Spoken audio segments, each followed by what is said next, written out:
So eleven welcome back to another video. তো কথা বলবো 2025-এর এমন 5টা ছবি বা 5জন এমন অ্যাক্টরের ব্যাপারে কথা বলবো যাদের কাজ নিয়ে অডিয়েন্সের মধ্যে বিশালভাবে একটা অ্যান্টিসিপেশন ক্রিয়েট অবশ্যই হয়ে আছে তাদের ভক্তদের মাধ্যম দিয়ে, এবং তার সাথে সাথে তারা অবশ্যই চাইবে যে তাদের একটা তোড়জোড় করা একটা কামব্যাক হোক। এবং এই 5জন মানুষ কে কে হতে চলেছে সেগুলো নিয়ে বিস্তারে কথা বলবো। প্রথম যে মানুষটাকে নিয়ে কথা বলবো সেটা হচ্ছে বনি সেনগুপ্ত। আমরা সকলেই জানি যে বনি অনেক দিন ধরে সে ট্রাই করছে নিজের জায়গায় একটা ভালো ছবি ডেলিভার করার, কিন্তু অনেক রকম ছবির সাথে অ্যাসোসিয়েট হয়েও ইটসেলফ সে ইন্ডিভিজুয়াল নিজেকে মানে সবসময় চেষ্টা করে যাচ্ছে যে একটা ভালো ছবি ডেলিভার করা, কিন্তু সে ট্রাই করছে। কিন্তু আপাত দৃষ্টিতে যদি দেখা যায় ছবিগুলোর কখনোই স্টোরি লাইন ভালো হয় না, বা বনির পারফরমেন্সে খুব এক্সপ্যান্ড লেভেলে সেই জিনিসগুলোকে নিয়ে চর্চা হয় না। কিন্তু বনির আপকামিং একটা কাজ আসতে চলেছে যেখানে বনিকে আমরা পুলিশের অবতারে দেখতে পাচ্ছি, তার অপোজিটে আমরা অপরাজিতা আড্ডকে দেখতে পাবো। অপরাজিতা আড্ড একজন ভালো পারফর্মার, এবং ছবির নাম হতে চলেছে বনসারা বলে। এই ছবিটা মেবি দুর্গাপুজোর সময় মুক্তি পেতে চলেছে, এবং শোনা যাচ্ছে যে এই ছবিতে কিছু কিছু অ্যাকশন সদৃশ্য থাকতে চলেছে। ইভেন তার সাথে সাথে বনির কিন্তু আপকামিং একটা সৌরভ দাসের সাথেও কাজ আসছে, যে ছবিটাতেও কিন্তু আমরা তাকে অ্যাকশন করতে দেখতে পাবো। তো বনিকে কি এরকম মেন স্ট্রিম ধারার ছবিতে যেরকম ভাবে সে কামব্যাক করেছিল বা যেরকম ভাবে সে ইন্ডাস্ট্রিতে পা রেখেছিল, সেই রকম মাধ্যম দিয়ে সে কি আবার কামব্যাক করতে পারবে, সেটাই হচ্ছে দেখার। এবং দেখার যে সে কতটা নিজেকে ইন্ডিভিজুয়ালি এতদিন ধরে যে প্রেজেন্ট করছে সেই জিনিসটা কতটা কি সক্ষম হয়। তার অনেক টাইম লেগে গেছে, তার গত বছরে রবিন্স কিচেন এইরকম সমস্ত সুপারহিট ছবির পর তারপর সে কিরকম কি কামব্যাক করে সেটা হচ্ছে দেখার। 4 নম্বর যে মানুষটাকে নিয়ে কথা বলবো সেটা হচ্ছে সোহম চক্রবর্তী। আমরা সকলেই জানি যে সোহম, সে একটা টাইম ছিল যখন প্রেম আমার থেকে শুরু করে অনেক ছবি ছিল, বোঝে না সে বোঝে না, সেই ছবিগুলো কিন্তু সোহমের দেখে বা সোহমের নামে সেই ছবিগুলো কিন্তু দেখতে যাওয়া হতো। সোহম সেই টাইমের একটা কিন্তু সুপারস্টার ছিল, এবং যার কম্পারিজন দেবজিতের তুলনা পর্যন্ত করা হতো।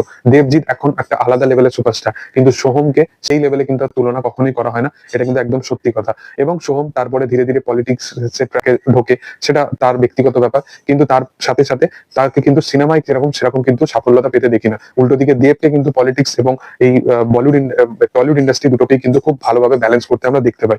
তো সোহমের আপকামিং কাজ আসতে চলেছে ফেলু বক্সি, এবং ফেলু বক্সির সাথে সাথে তার আপকামিং একটা কাজ আসতে চলেছে যে ছবিটা হয়তো তার জন্য বিশালভাবে একটা কামব্যাক করতে পারে।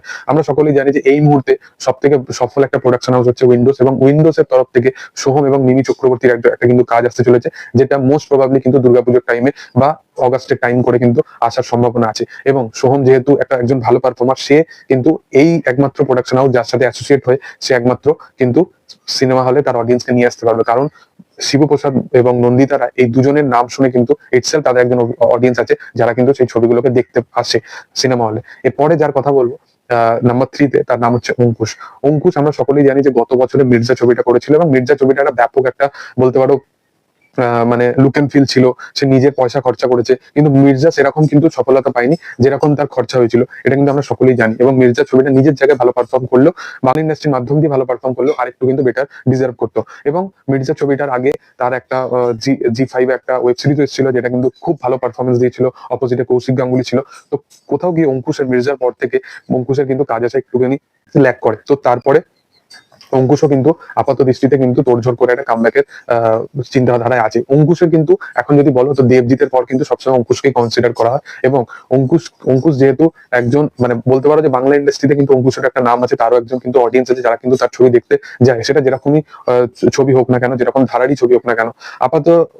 যেটা শোনা যাচ্ছে আপাতত সেটা হচ্ছে যে অঙ্কুশ এখন কিন্তু কোনো মেন স্ট্রিম ধারার ছবির সাথে অ্যাসোসিয়েট থাকবে না, কিন্তু কিন্তু অঙ্কুশের এখন আপাতত যে ছবিটা আসতে চলেছে সেগুলো হচ্ছে ফ্যামিলি ড্রামার উপর। কিন্তু যেটা আরেকটা বড় আপডেট উঠে আসছে যে এই বছরের দুর্গাপুজোর সময় যদি রক্তবীজ 2 আসে, যেটা রঘু ডাকাতের সাথে রঘু ডাকাতের অপোজিটে দাঁড়াবে, তাহলে কিন্তু অঙ্কুশের একটা ম্যাসিভ কিন্তু আরেকটা মেন স্ট্রিম ধারা বলো বা যেরকমই বলো, সেই ধারাতে কিন্তু ব্যাপক একটা কামব্যাক হতে চলেছে। এবং অঙ্কুশ একজন খুব ভালো অভিনেতা, সেটা আমরা সকলেই জানি। এরপরে নাম্বার 2-তে আমি যাকে কথা বলবো সেটা হচ্ছে যে জিতদার কথা বলবো।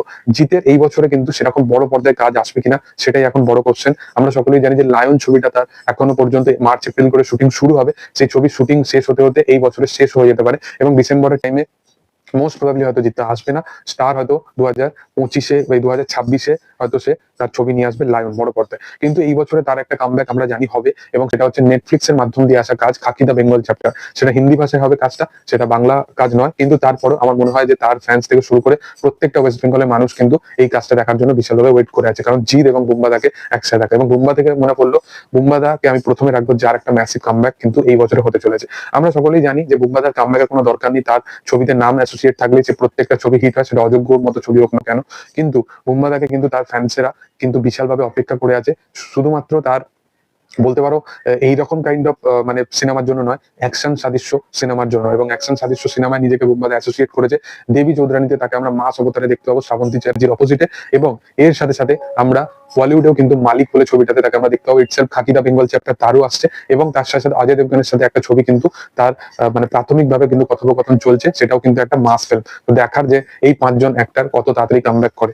যাই হোক, তোমাদের কি বক্তব্য এবং তোমাদের মধ্যে 2025-এ কে গেম চেঞ্জ করতে পারবে, এটা নিয়ে অবশ্যই তোমরা কমেন্ট সেকশনে জানাতে পারো। আর ভিডিও যদি ভালো লেগে থাকে লাইক শেয়ার সাবস্ক্রাইব করে দিও। Thank you all, by.